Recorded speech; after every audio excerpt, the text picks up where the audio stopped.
दोनों हाथों को खुला छोड़े, पवित्र आत्मा की अगुवाई मांगे, जिससे कि हम आज का ये वचन जो प्रभु हमसे बातें करने वाले हैं हम उसे समझ सकें। पाक रूह यीशु के करीब ले जा तू, पाक रूह यीशु के करीब ले जा तू, पाक रूह यीशु के करीब ले जा तू। बड़ी भक्ति के साथ पाक रूह यीशु के करीब ले जा तू, ईमान में बढ़ा जीना सिखा, ईमान में बढ़ा जीना सिखा, सच्चाई की राहों पर चलना सिखा, सच्चाई की राहों पर चलना सिखा। पाक रूह यीशु के करीब ले जा तू, पाक रूह यीशु के करीब ले जा तू, पाक रूह यीशु के करीब ले जा तू, पाक रूह यीशु के करीब ले जा तू। यीशु ही सहारा मेरा, यीशु ही कफारा मेरा, यीशु ही सहारा मेरा, यीशु ही कफारा मेरा, सबको बचाने वाला, पिता से मिलाने वाला, सबको बचाने वाला, पिता से मिलाने वाला, सबको बचाने वाला, पिता से मिलाने वाला। पाक रूह यीशु के करीब ले जा तू, गाएं सभी लोग विश्वास के पाक साथ। रूह यीशु के करीब ले जा तू, ईमान में बढ़ा जीना सिखा, ईमान में बढ़ा जीना सिखा, सच्चाई की राहों पर चलना सिखा, सच्चाई की राहों पर चलना सिखा। पाक रूह यीशु के करीब ले जा तू, पाक रूह यीशु के करीब ले जा तू।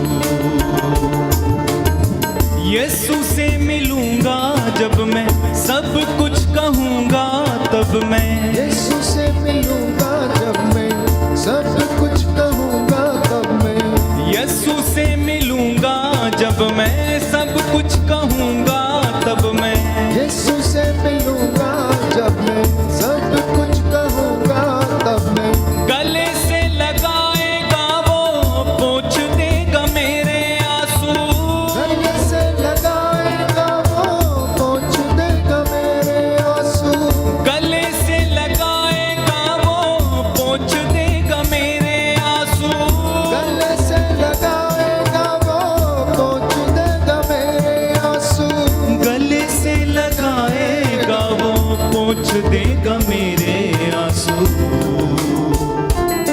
पाक रूह यीशु के करीब ले जा तू, दिल से पाक रूह यीशु के करीब ले जा तू। ईमान में बढ़ा, ईमान में बढ़ा जीना सिखा, ईमान में बढ़ा जीना सिखा, सच्चाई की राहों पर चलना सिखा, सच्चाई की राहों पर चलना सिखा पाकरू पाकरू यीशु के करीब ले जा तू पाकरू यीशु के करीब ले जा तू पाकरू यीशु के करीब ले जा तू पाकरू यीशु के करीब ले जा हालेलुया। हालेलुया। हे प्रभु यीशु, हे प्रभु यीशु, बोल तेरा दास सुन रहा है। बोल तेरा दास सुन रहा है। आज के वचन आज के वचन मेरे जीवन के लिए हैं, मेरे जीवन के लिए हैं, उद्धार के लिए हैं, उद्धार के लिए हैं, मेरे परिवार के लिए हैं, मेरे परिवार के लिए, मेरे मन परिवर्तन के लिए हैं, मेरे मन परिवर्तन के मेरी लिए, चंगाई के लिए हैं, मेरी चंगाई के मेरी लिए, सांत्वना के लिए हैं। मेरी सांत्वना के इन लिए, वचनों के द्वारा इन वचनों के द्वारा मैं और मेरा घर मैं और मेरा घर उद्धार पाए। उद्धार पाए। आपकी आराधना करता हूँ, मैं आपकी आराधना करता आपकी हूँ, महिमा गाता हूँ, आपकी महिमा गाता हूँ, आपकी जय जयकार करता हूँ। आपकी जय जयकार करता हूँ। Hallelujah, hallelujah. Hallelujah, hallelujah. Hallelujah. Hallelujah. प्रियजनों, आज इंसान बहुत ही ज्यादा दुखी है। अनेक कष्टों से होकर अपने रोजमर्रा की जिंदगी में वो गुजरता है। जिधर देखो, जिस किसी से पूछो, वो अपने दुख को बयां करता है। कुछ लोग संपूर्ण रूप से अपने दुख को बयां करने में समर्थ हैं, तो कुछ लोग अंदर ही अंदर अपने दुख को रखे रहते हैं और घुट घुट कर जिंदगी व्यतीत करते हैं। कुछ लोग आजाद हैं, परंतु कुछ लोग अपने ही अपराध बोध के कारण बंदी हैं।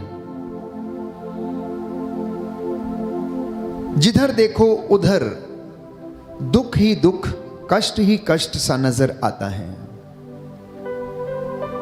और मैंने आपसे कई मर्तबा ये कहा कि हमारे दुखों का कारण सांसारिक वस्तुओं पर हमारी आसक्ति है। Too much of attachment leads to suffering. बहुत सारी अपेक्षाएं जो हम लोगों से रखते हैं, उसकी वजह से हमें दुख सहन करना पड़ता है या मिलता है। या फिर हम दुख कब सहते हैं? जब हम किसी के उद्धार के लिए आत्म त्याग करते हैं और उस दुख से गुजरते हैं। तो प्रभु की दया, प्यारे भाइयों और बहनों, हमारे दुखों में ही हमें प्रतीत होती है, दिखती है। उसकी करुणा, उसकी कृपा हमारे दुखों में नजर आती है और हम उसे देखते हैं। तो यीशु ने अपार दुख सहा। बाइबल हमें बताती है, गत्समनी बाग में जब उन्होंने औंधे मुंह होकर प्रार्थना की, घुटनों पर आकर हाथों को उठाकर उन्होंने अपना पसीना खून के रूप में बहाया।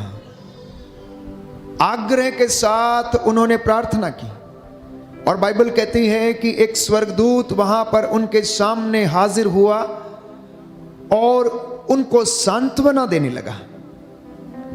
प्यारे भाई, प्यारी बहन, जितना ज्यादा दुख आया उतनी ही ज्यादा महिमा और आशीष यीशु के जीवन में आई।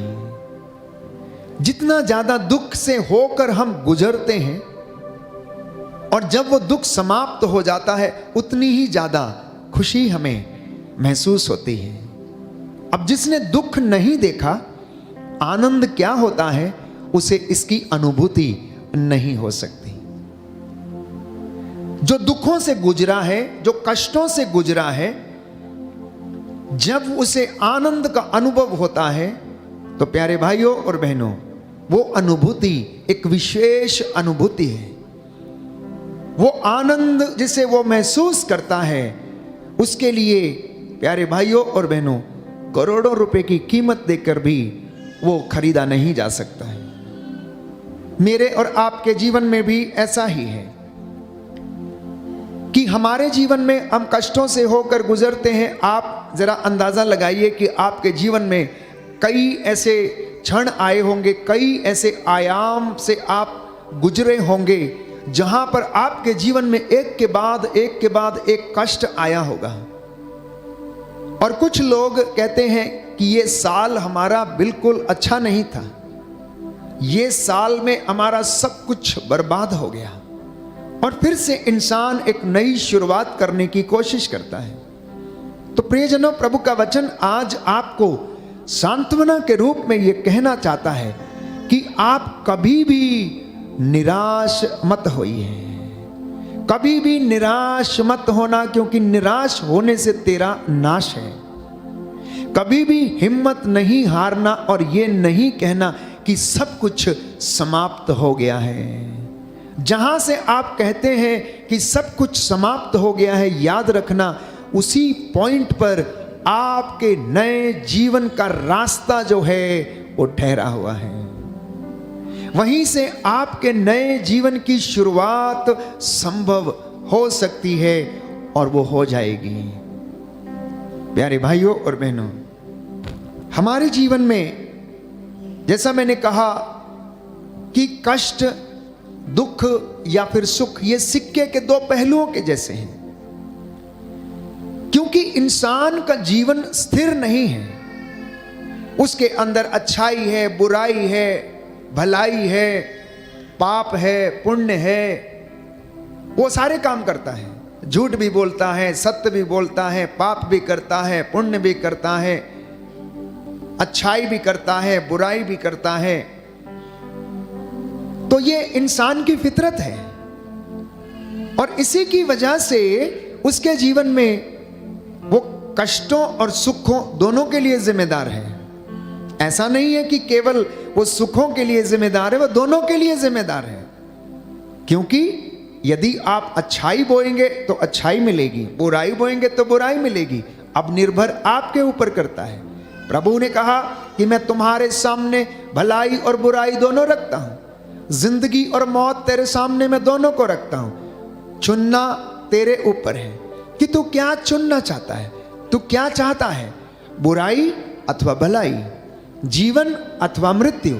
अगर तू मेरी बातों को मानेगा, उन पर चलेगा, विधियों को मानेगा, आदेशों का पालन करेगा, तो सारे वरदान तेरी झोली में पड़े रहेंगे और बरकतें तेरे जीवन के ऊपर आई रहेंगी। लेकिन अगर तू नहीं मानेगा, अगर तू मेरी बातों को नहीं सुनेगा, उसके अनुसार जीवन नहीं जिएगा, तो ये सारी विपत्तियां तुझ पर आन पड़ेंगी। और बीमारियों के विषय में हम पढ़ते हैं अध्याय 28 विधि विवरण ग्रंथ पद संख्या 14 और उससे आगे कि प्रभु कहता है तुझ पर ये सारी बीमारियां, टीबी की बीमारी, सूजन की बीमारी, ज्वर की बीमारी, ताप की बीमारी, बवासीर की बीमारी और अनेक प्रकार की बीमारियां बाइबल में प्यारे भाइयों और बहनों मेंशन है, जहां पर आपको पता लगेगा कि परमेश्वर ये कहता है कि अगर तू मेरी बातों को नहीं मानता, उन पर नहीं चलता, उनके अनुसार जीवन व्यतीत नहीं करता, तो तेरे जीवन में ये सारे कष्ट आन पड़ेंगे। लेकिन अगर तू धर्मशास्त्र की बातों का पालन करेगा, उनके अनुसार जीवन बिताएगा, तो तेरे जीवन में आशीर्वाद आएगा, तेरे परिवार में आशीर्वाद आएगा। परमेश्वर नगर में तेरा कल्याण करेगा, देहात में तेरा कल्याण होगा, तेरी आटा गूंदने की परात को परमेश्वर आशीर्वाद देगा, तेरे घर को, तेरे माल डंगर को और तेरी गाय बैल और पशुओं के बच्चों को भी कहता है ईश्वर आशीर्वाद देगा। अगर आप धर्म शास्त्र के नियमों का, आदेशों का यदि आप पालन करेंगे, उस सच्चे ईश्वर की यदि आप आराधना करेंगे, तो वो आपको इन दुखों में भी संभालेगा, कष्टों के समय में भी आपको संभालेगा, आपको गिरने नहीं देगा, आपके आगे चलेगा, क्योंकि उस परमेश्वर ने आपको अपनी हथेलियों पर गढ़ा, आपका नाम उसने अपनी हथेली पर लिखा है, एक एक का नाम उसने अपनी हथेली पर लिखा है। इसलिए प्यारे भाइयों और बहनों, आपके जैसा दूसरा व्यक्ति दुनिया में कोई नहीं मिलेगा।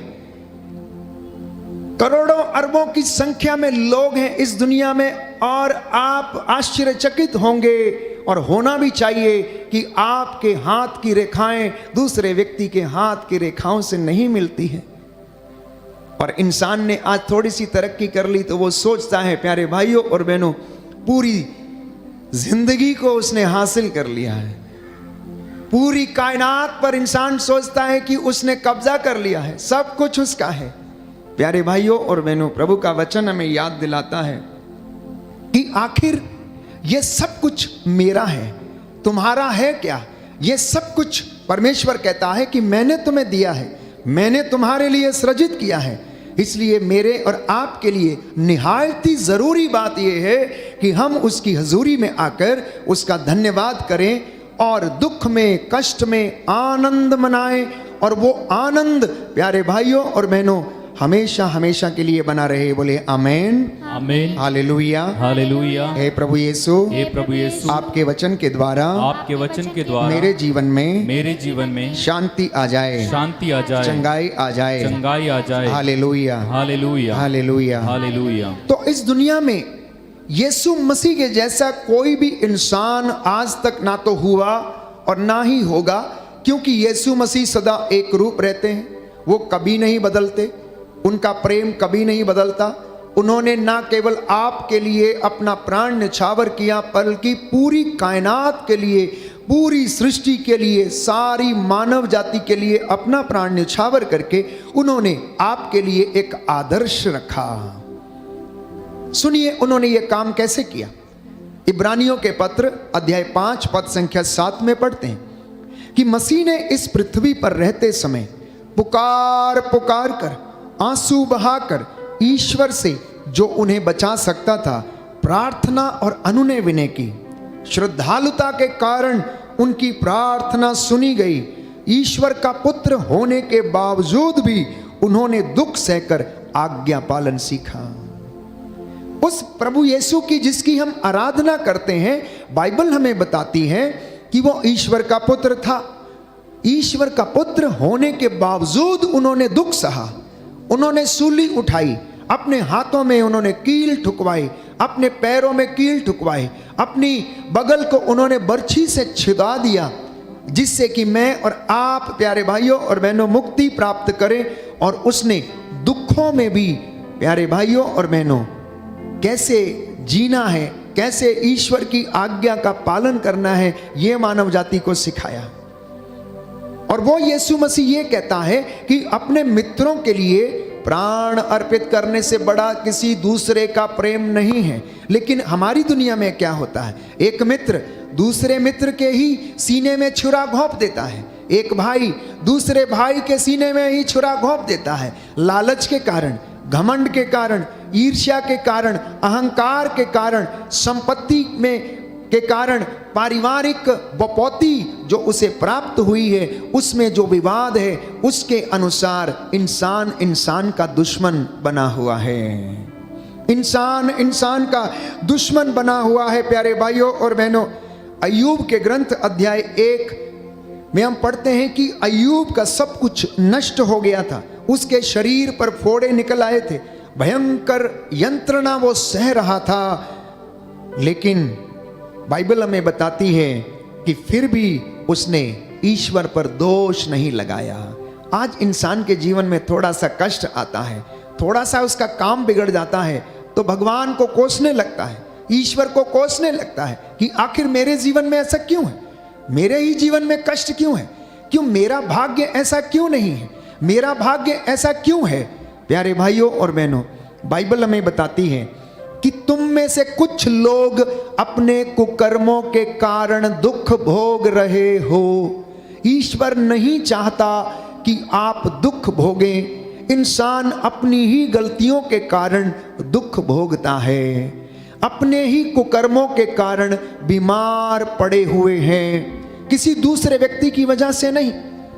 आप अपने आप से पूछिए प्यारे भाइयों और बहनों कि हमारे जीवन में कमी कहां पर है। अपने आप को धर्मशास्त्र के साथ तुलना करके देखिए, धर्मशास्त्र को अपने सामने रखिए आईने के समान और अपना चेहरा उसमें देखने की कोशिश करें।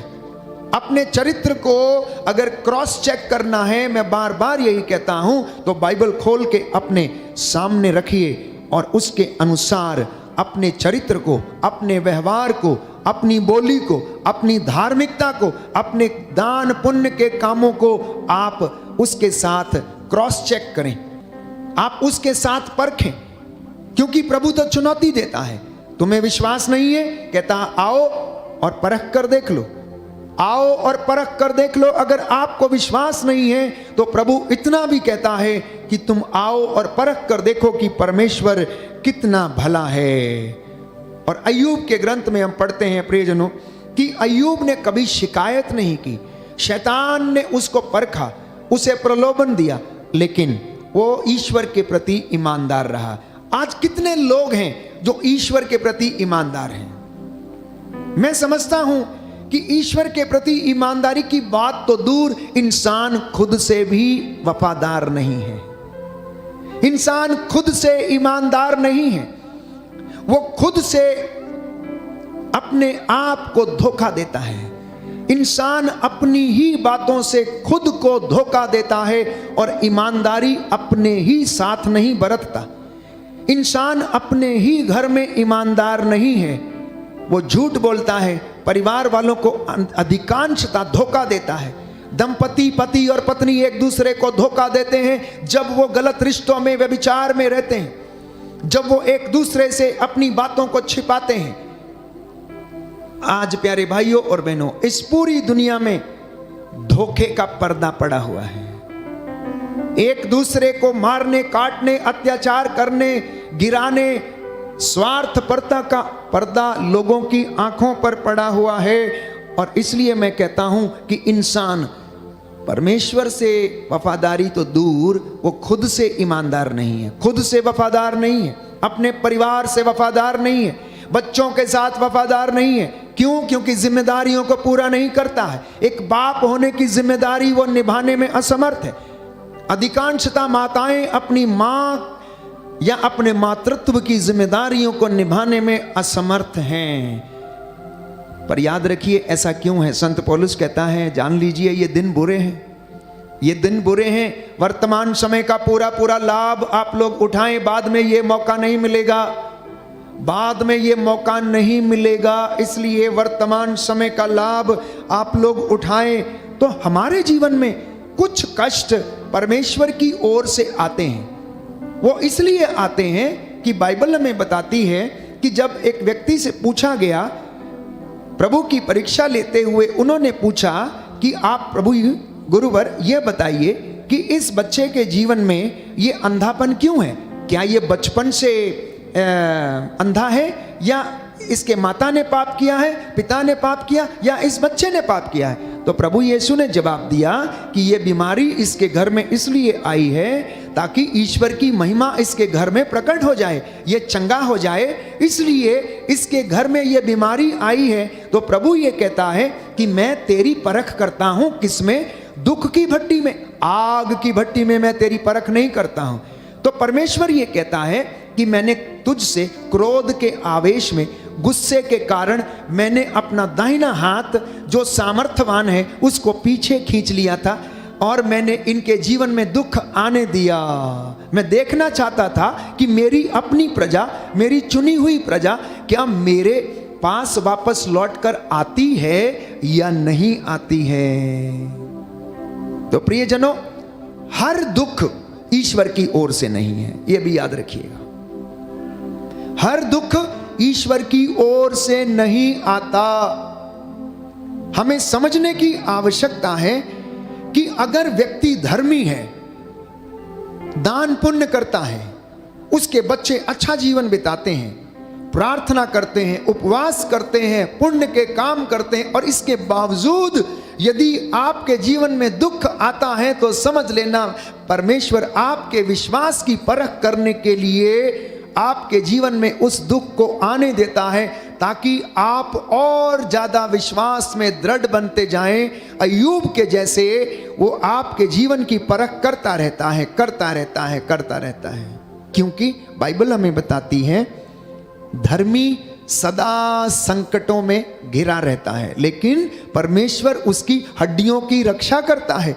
इसलिए आप में से बहुत सारे लोग जब मुझे फोन करते हैं तो उनकी बातें होती हैं, कहते हैं फादर जी हमने तो उपवास किया, प्रार्थना किया, ना जाने क्या हो गया, 3 साल हो गए, 4 साल हो गए, 5 साल हो गए प्रार्थना करते, ये दुख हमारे जीवन से नहीं जाता। प्यारे भाइयों और बहनों, विश्वास करना और प्रभु को समर्पित करना, क्योंकि हो सकता है इस दुख की भट्टी में परमेश्वर आपके विश्वास की परख कर रहा हो। क्योंकि बाइबल में कहती है, बताती है, स्तोत्र संख्या 119 पद संख्या 50, यह विपत्ति में मेरी सांत्वना है, क्योंकि तेरी दया मुझे नवजीवन प्रदान करती है। तो दुख के समय मेरे और आपके जीवन में जो दया हमारे ऊपर दिखाई जाती है, वो मेरे और आपके लिए सांत्वना है। बोलिए आमीन, हालेलुया, हालेलुया। हे प्रभु यीशु, हे प्रभु यीशु, मैं विश्वास करता हूँ, मैं विश्वास करता हूँ, आपकी कृपा मेरे परिवार के लिए, मेरे परिवार के मेरे जीवन के लिए, मेरे जीवन के पर्याप्त है। पर्याप्त है। Hallelujah, hallelujah, hallelujah. हालेलुया। 2020 दिसंबर से लगभग कोरोना की शुरुआत हो चुकी थी, और उसके बाद मार्च अप्रैल में लॉकडाउन शुरू हो गया, और उस समय से सब लोगों ने अपने आप को घर में बंद कर लिया। शुरू के कुछ दिन तो बहुत अच्छे थे, लोगों के पास सब कुछ था खाने के लिए। जब चीज़ें खत्म होने लगी और लोगों में बेचैनी बढ़ने लगी, बहुत सारे ऐसे जगह थी जहां पर लोग इतनी छोटी सी जगह में रहते थे कि एक ही घर में 8-8 लोग, 7-7 लोग एक ही कमरे में रहते थे, और किस तरह से जीवन उन दिनों में गुजर रहा था। जिंदगी और मौत का पता नहीं था। कोरोना के वायरस और महामारी का, प्यारे भाइयों और बहनों, जो उस वक्त कहर जो ढाया जा रहा था, वो अपने आप में ऐसा लगता था जैसे कि कभी खत्म होने वाला नहीं है। और उन दिनों में लोगों ने प्रभु की ओर अपने आप को अभिमुख किया। उन दिनों तमाम लोग अपने घरों में प्रभु की ओर मुड़ गए। जिंदगी इतनी प्यारी लगने लगी, हसीन लगने लगी, और मौत से इतना डर लगने लगा कि हर व्यक्ति अपने घर में बाइबल खोल के पाठ करने लगा, अपने ईश्वर को याद करने लगा, धूप अगरबत्ती चढ़ाकर ईश्वर को खुश करने की कोशिश करने लगा। पर जानते हैं परमेश्वर क्या कहता है? मुझे तुम्हारे यज्ञ और बलिदान और धूप और चढ़ावे नहीं चाहिए, मुझे तुम्हारा दीनहीन पश्चातापी हृदय चाहिए, मुझे तुम्हारी विनम्रता चाहिए, मुझे तुम्हारा प्यार चाहिए। प्यारे भाइयों और बहनों, महामारी के इन दिनों में इंसान ऐसी त्रासदी से गुजरा कि उसको अपने जीवन का ठिकाना तक पता नहीं था, और वो परमेश्वर की ओर मुड़ा। परमेश्वर ने इस महामारी को ना केवल हमारे देश में पर पूरी दुनिया में आने दिया, ये बताने के लिए कि मैं अभी भी एक रूप रहता हूं, मैं बदला नहीं हूं, आदि मैं हूं, अंत में हूं, अल्फा में हूं, ओमेगा में हूं। मेरी मर्जी के बिना इस संसार में, इस सृष्टि में एक पत्ता भी नहीं हिलता है। ओ इंसान, ओ मिट्टी के पुतले, ओ चलते फिरते मिट्टी के पुतले, तू जान ले कि मैं अभी भी स्वर्ग पर विराजमान हूँ। मेरी आंखें सब कुछ देखती हैं। देख, मैंने तेरा घमंड चूर करने के लिए ये महामारी का कहर तुझ पर ढाया, और तुझे अपने चरणों पर आने के लिए मैंने मजबूर किया, जिससे कि तू जान ले यहोवा परमेश्वर इस पूरी दुनिया का सृष्टि करता है, और यहोवा परमेश्वर राज्य करता है। वो अपनी प्रतिज्ञाओं का धनी है, वो अपने वादों का सच्चा है, वो जो कहता है वो करता है। उसके क्रोध जब भड़क उठता है प्यारे भाइयों और बहनों, तो सुनामी जैसे तूफान उठते हैं, भूकंप होने लगते हैं, और इंसान कहीं का नहीं रहता है। इंसान कहीं का नहीं रहता है। इंसान अपने तरक्की पर गर्व करता है, जानते हैं? इंसान अपनी तरक्की पर गर्व करता है, तकनीक पर गर्व करता है, लेकिन आप जान लीजिए कि खुद को बचाने के लिए ऑक्सीजन की कमी हो गई और इंसान ऑक्सीजन को उपलब्ध नहीं करा पाया, जिसकी वजह से बहुत सारे जानें चली गई। यह है हमारे जीवन की क्षणभंगुरता, यह है हमारे लाइफ की शॉर्टनेस प्यारे भाइयों और बहनों, जिसे मुझे और आपको समझने की आवश्यकता है। But I do not know why don't the people understand. लोग क्यों नहीं समझते हैं? क्यों एक दूसरे की जान के दुश्मन बने हुए? क्यों एक दूसरे को नीचा दिखाने के लिए, एक दूसरे को मारने काटने, उस पर अत्याचार करने के लिए लगे पड़े हैं? क्यों सांप्रदायिकता फैलाने के लिए लगे हुए हैं? यहां तक कि उसे ये मालूम है कि उसका जीवन बहुत छोटा है। बाइबल कहती है कि आपका और मेरा जीवन घास के फूल के जैसा है, जो सुबह को खिलती है, दोपहर को सूरज का ताप लगने से मुरझा जाती है और क्या होती है, वो सूख जाती है। और किसान क्या करता है, उठाकर उसे आग के हवाले कर देता, वो भस्म हो जाती है, राख हो जाती है। जी, इंसान का जीवन भी ऐसा ही है, इंसान का जीवन भी ऐसा ही है। तो प्रभु से आज ये प्रार्थना करना कि हे प्रभु, मुझे जीवन की क्षणभंगुरता सिखा। मेरे जीवन में जो कष्ट है, परेशानियां हैं, मैं उन सारी बातों के लिए तेरा धन्यवाद करता हूं।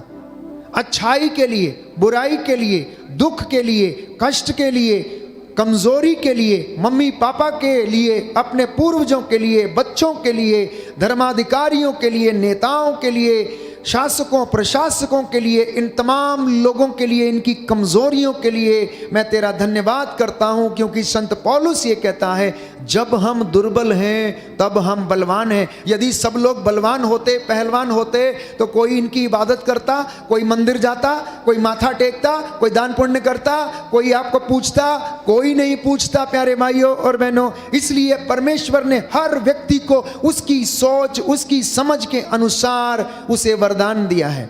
जिसके पास जितना बल है, उन गुणों को बना के रखने का परमेश्वर ने उसको उतना ही दिया है। जिसकी झोली जितनी बड़ी है, उसमें उतना ही समाता है।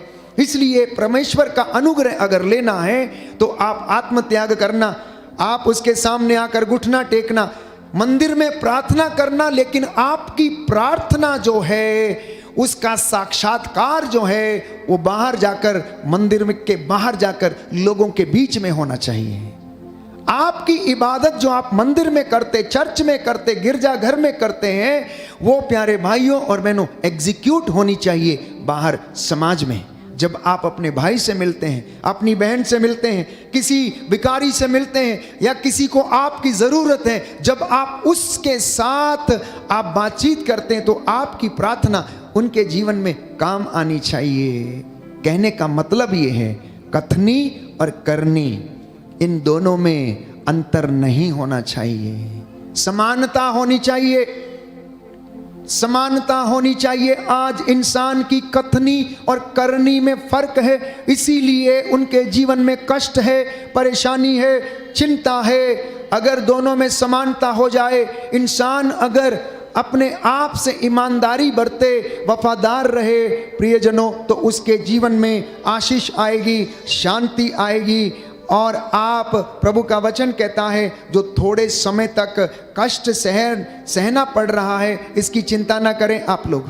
जो थोड़े समय तक आपको कष्ट सहना पड़ रहा है, इसलिए आप चिंता ना करो, ताकि आपका विश्वास खरा उतरे। इसलिए पेतरुस को लिखते हुए संत पौलुस पहले पत्र अध्याय 1 पद संख्या 6 में कहता है कि ये तुम्हारा विश्वास खरा निकले, तुम दृढ़ हो जाओ, इसलिए ये कष्ट तुम्हारे जीवन में मैंने आने दिए हैं। तो संत पौलुस रोमियो को लिखता है अध्याय 8 पद संख्या 18 में कि मैं समझता हूं कि जो महिमा प्रकट होने वाली है, उसकी तुलना में इस समय का दुख नगण्य है। दाहिना हाथ उठाकर वचन दोहराएंगे, रोमियो का पत्र रोमियो का पत्र अध्याय 8 अध्याय 8 पद संख्या 18। पद संख्या 18। प्रभु का वचन कहता है, प्रभु का वचन कहता मैं है, समझता हूँ मैं समझता कि हूँ जो महिमा प्रकट होने वाली है जो महिमा प्रकट होने वाली उसकी है तुलना में उसकी तुलना में इस समय का दुख इस समय का दुख नगण्य है। नगण्य है। हालेलुया। हालेलुया। याकूब का पत्र याकूब का पत्र अध्याय 1 अध्याय पद 1 संख्या 2 से 4। पद संख्या 2 से 4। हालेलुया। हालेलुया। जब आप लोगों को जब आप लोगों को दुख का सामना करना पड़े दुख का सामना करना तो पड़े चिंता ना करें, तो चिंता ना करें, निराश ना हो। निराश ना हो। हर दुख तकलीफ में हर दुख तकलीफ में प्रभु के सामर्थ्य के साथ प्रभु के सामर्थ्य के आगे साथ बढ़ते जाएं। आगे बढ़ते जाएं। हालेलुया। हालेलुया। प्रभु कहता है, प्रभु हाल- कहता है, यशाया नबी का ग्रंथ यशाया नबी का ग्रंथ अध्याय 48 अध्याय पद 48 संख्या 10। पद संख्या 10। मैंने तुमको शुद्ध किया, मैंने तुमको शुद्ध किया, विपत्ति की भट्टी में विपत्ति के भट्टी में तुम्हारा परिष्कार किया। तुम्हारा परिष्कार किया। हालेलुया। हालेलुया। हालेलुया। हालेलुया। स्तोत्रकार कहता है, स्तोत्रकार कहता है, हे ईश्वर, हे ईश्वर, तूने हमारी परीक्षा ली, तूने हमारी परीक्षा ली, चांदी की तरह हमारा परिष्कार किया। चांदी की तरह हमारा परिष्कार किया। हालेलुया। हालेलुया। हालेलुया। हालेलुया। तो इसलिए प्रियजनों, जब राहों में कांटे आ जाएं तो रुकना नहीं, चलते जाना,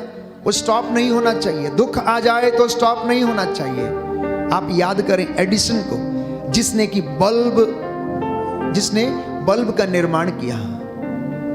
एडिसन जिसने बल्ब का निर्माण किया, उसने कितनी बार प्यारे भाइयों और बहनों उसका एक्सपेरिमेंट किया और लगभग 50 से ऊपर बार एक्सपेरिमेंट करने के बाद उसे इसमें सफलता मिली। इसलिए मैंने कहा, जहां से आप सोचते हैं कि समाप्त हो गया है, आपकी असली जिंदगी की शुरुआत वहीं से होती है।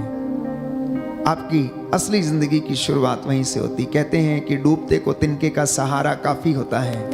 इसलिए परमेश्वर का अनुग्रह आपके इन दुखों में और कष्टों में प्यारे भाइयों और बहनों बना रहे। हम आपके लिए प्रभु की ओर से सांत्वना भरा ये गीत गाएंगे।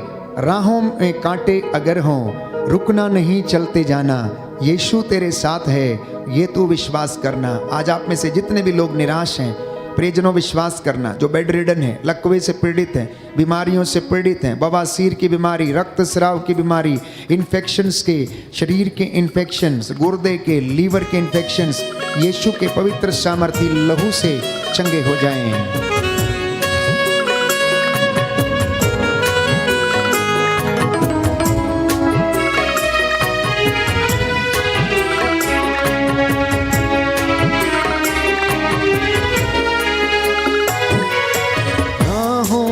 कांटे अगर हों, रुकना नहीं, चलते जाना, यीशु तेरे साथ है, ये तू विश्वास करना। संसार के अंत तक वो तेरे साथ है। राहों में कांटे अगर हो, रुकना नहीं, चल जाना, यीशु तेरे साथ है,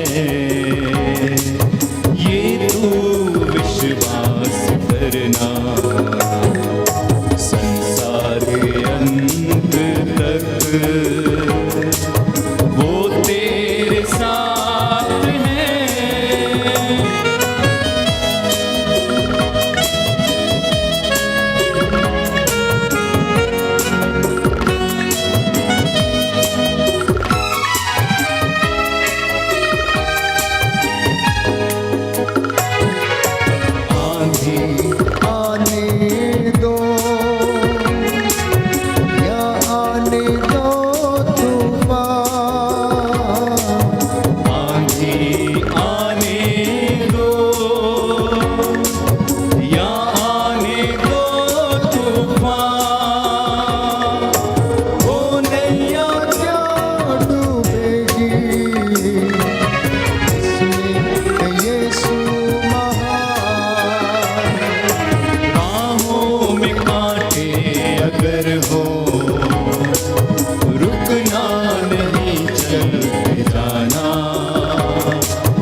प्रियजनों, अगर आप सच्चे विश्वासी हैं, अगर आप सच्चे मसीह हैं, तो याद रखिए कि सच्चे मसीह को आत्म त्याग करना अति आवश्यक है। अपना क्रूस उठाकर चलना अत्यंत आवश्यक है। क्योंकि प्यारे भाइयों और बहनों, तो ज्ञान जो है, स्वतंत्रता जो है, महिमा जो है, ना तो वो क्रूस के आगे है, ना वो क्रूस के पीछे है, ना ही वो क्रूस के नीचे है, और ना ही वो क्रूस के ऊपर, बल्कि वो क्रूस में पाई जाती है। महिमा क्रूस में है, ना आगे ना पीछे, ना दाएं ना बाएं, परंतु हमारी जो सैंक्टिफिकेशन है, पवित्रता है, जो हमारा परमेश्वर की जो महिमा है, जो हमारे जीवन में प्रकट हुई है, वो क्रूस में निहित है। इसलिए इन दुखों से होकर मुझे और आपको गुजरना अनिवार्य है, क्योंकि क्रूस हमारे जिंदगी में परिवर्तन की शुरुआत करता है, और उसने की हमारा उद्धार किया। उसी क्रूस के द्वारा मैंने और आपने महिमा को अनुभव किया। उसी क्रूस के द्वारा आज मैं और आप परमेश्वर की हुजूरी में बैठे हैं। वो क्रूस जो पाप का निशान था, जिसके ऊपर गुनाहगारों को लटकाया जाता था, वो मौत की निशानी थी। परमेश्वर के पुत्र यीशु मसीह ने उसे जिंदगी का निशान बना दिया। इसलिए मैंने कहा कि महिमा और जीवन और हमारी भलाई उस क्रूस के अंदर है, उस क्रूस में है। इसलिए उसको हमें गले लगाना, जीवन में धारण करना और उसके अनुसार जीवन व्यतीत करना है। आइए हम प्रार्थना करें। दुखों में महिमा छाई हुई है, ये प्रभु ने आज हमें समझाया है। प्रभु इस वचन के द्वारा हमें प्रोत्साहित करे और हम उसकी हुजूरी में बढ़ते जाएं।